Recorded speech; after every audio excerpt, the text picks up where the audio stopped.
Hello నమస్తే అండి. గోంగూర పచ్చడి చేస్తున్నానండి. ఇది తెల్ల గోంగూర అండి, ఎర్రది ఉంది, కాస్త పుల్లగా ఉంటుంది అనమాట. ఇది కాస్త తక్కువగానే ఉంటుంది. దీంతోపాటు వంకాయలు వేస్తున్నానండి, మళ్ళీ వెల్లుల్లిపాయలు, పచ్చిమిర్చి అండి. స్టవ్ వెలిగించి గోంగూర వేస్తున్నానండి.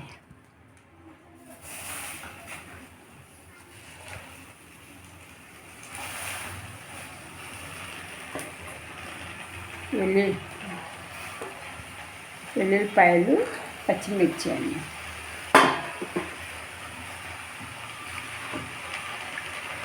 తర్వాత వంకాయలండి, చాలా బాగుంటుందండి వంకాయలు వేస్తే.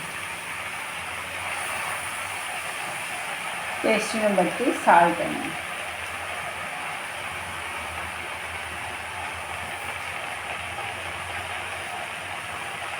కాస్త పసుపు,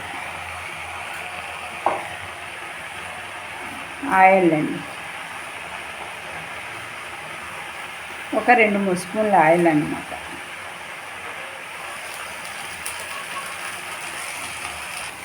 ఆయిల్ వేసాక అంతా వేసి మూత పెట్టాలండి, సిమ్లో ఉంచాలి.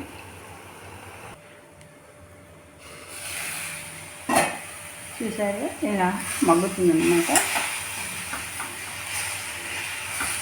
ఇది కాస్త ఒక గ్లాసు నీళ్ళు వేయాలండి.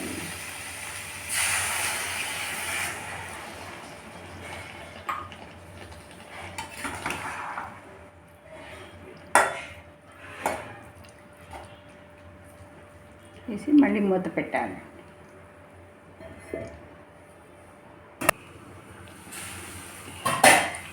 గ్లాస్ నీళ్ళు వేసాం కదండి, ఇలా మగ్గుతుంది అనమాట. బాగా మెత్తబడిపోయినాయి అన్నీ. గరిటతో కూడా చేయవచ్చు. ఇలా గరిటతోనే అదిమేస్తే బాగా మెత్తగా అయిపోతుంది. ఇలా పప్పు గుత్తితో చేసుకోవచ్చండి, గరిటతో కాకపోతే చిన్నదనమాట. ఇప్పుడు ఆయిల్ వేస్తున్నానండి. అంటే బాగా కాస్త ఎక్కువ పడుతుందండి ఆయిల్. తాళింపు వేస్తున్నానండి. పోపు దినుసులు,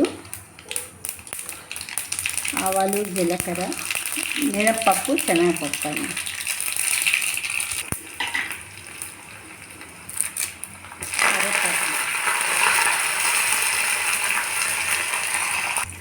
కొద్దిగా ఇంగువ అండి.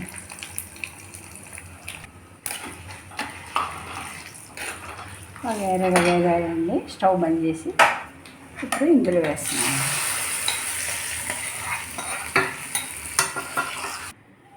రెడీ అండి గోంగూర పచ్చడి. వేడి వేడి అన్నంలోకి నెయ్యి వేసుకొని తింటే చాలా బాగుంటుందండి పచ్చడి. దీంతో పాటు వడియాలు వేయించుకుంటే బాగుంటుందండి. సబ్స్క్రైబ్ చేసి, లైక్ చేసి, కామెంట్ చేయండి, షేర్ చేయండి. థ్యాంక్ యూ అండి.